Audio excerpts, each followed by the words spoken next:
Welcome to Vator TV, the site on innovation and innovators. I'm Bambi Francisco. Well, if you want to find information about a person, you'll probably have better luck going on whitepages.com rather than a general search engine like Google or Ask or Yahoo. Joining me to talk about White Pages is Alex Algard. He's the founder and CEO. Alex, White Pages has been around for 10 years, so you've been around from the Web 1.0 to Web 2.0. Tell us about how White Pages has evolved from basically just taking the information in like those printed white pages to slapping them online. What else can a person find by searching for people on using your service? So over time, I think we started out being basically an online version of directory assistance. And over time, we've really, I think, broadened our services to become more of a general people search engine in the sense that most directory assistance services have a very limited subset of people that they cover. They tend to be focused on telephone subscribers for their data.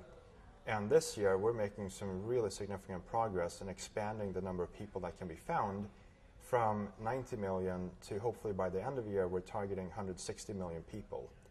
So 90 to 160 million, but what does that mean? Subscribers or unique visitors? No, so there's only approximately 90 million people that appear as telephone subscribers. Oh, I see. So we're expanding beyond that, and by the end of the year, we started with 40% coverage of the U.S. adult population. There's 225 million adults in the States. So we only had 40% coverage in the beginning of the year, yet even at 40% coverage, we still provided a better service than most other directory assistance offerings, but by the end of the year, we should end up at about 70% coverage of the population. So we're very excited to be working on that. Back to the question about being around for 10 years, what's the difference between Web 1.0 directories versus Web 2.0 directories?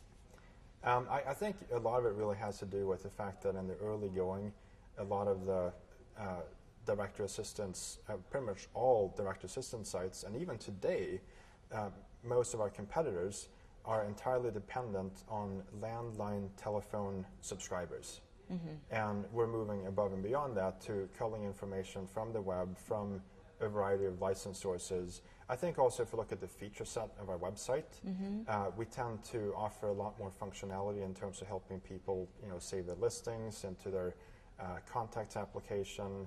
We recently actually, we've had a very popular look up your neighbors function on our website. And recently we partnered with another company so you can actually learn more about the respective neighborhood and even do lookups on home values and so forth. Look up your neighbors, I mean, what, do you have to know their name, or what does that mean? Do you just, do you have to know their name pretty much, or can you discover new neighbors? No, you don't. You can actually discover your neighbors. Oh. And I think there's a very big difference, because quite often, including myself, I don't have perfect memories, so I have difficulty remembering all my neighbors' names. So if you go to whitepages.com, you can do a lookup on an address, and then based on that address, find everyone else who lives in the vicinity of that address. And you can do it on yellowpages.com too, because we power their website with our services. Okay. Well, is that how you make money? Is that primarily how you make money, by powering other services and sharing your directory? Or is it through advertising? Because I noticed there's advertising on your site too. Yeah, both. So the majority of our traffic comes through our own owned and operated websites, including whitepages.com and 411.com and a number of smaller properties.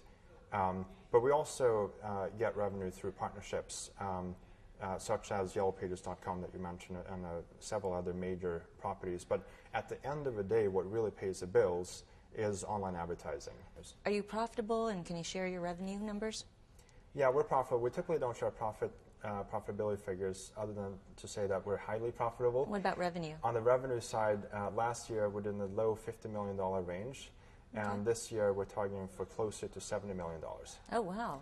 And that's advertising driving that? Yes, it's entirely advertising driving the revenue. Okay.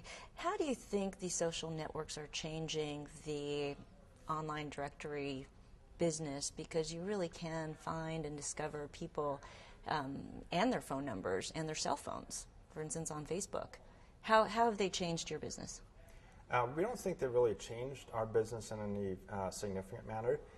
The social networks are great for keeping in touch with your friends, especially your closer friends, and you can find in some cases even phone numbers. But a lot of the users that come to whitepages.com, they're trying to look up someone that maybe they're not a close friend with. Okay. So I think they provide a useful service for keeping in touch with people that you know well. We can also do that, but we also help people find others that they're not close with. And how do you differentiate yourself from, say, Spock, which just launched, I believe, recently, and Zoom Info, Wink, WikiU, PeakU, and so on? So I suppose rather than saying how we're different from all those independent websites, I think we're by far and away the leading people search destination. Okay. So we're quite well established. I think we also have a focus to a much greater extent than some of those startups on helping people instantly connect with each other. So in terms of helping people find addresses, telephone numbers, and so forth. Okay, and just last question. You're doing 150 million searches each month. I noticed on your site that you do a lot of background checks and a lot of criminal record checks. Is this what the audience or the user base is generally using your service for this type of getting these public records? So those are advertising partners that appear on our website. And you can click on some of those ad links, and you may be taken to a variety of services, and some of them are for background checks. And apparently they monetize very well for our partners, but we don't provide that. How much more information is available to the average person, and how is a consumer's privacy protected? So we focus entirely on helping people connect with each other. So I think you just mentioned, for example, background checks. We're not going to get into that business. There's other companies that do a much better job than us in that. But I think just generally speaking, the internet is really expanding the boundaries of what's public versus private. And I don't think we're going to be ourselves pushing the boundaries out too much as far as whitepages.com goes. But when information becomes generally accepted as being in the public domain, we certainly want to make it easier for people to find that information. Okay, well, thanks very much, Alex. We wish you the best of luck. Thank you. I've been speaking with Alex Algard. He's the founder and CEO of White Pages. I'm Bambi Francisco.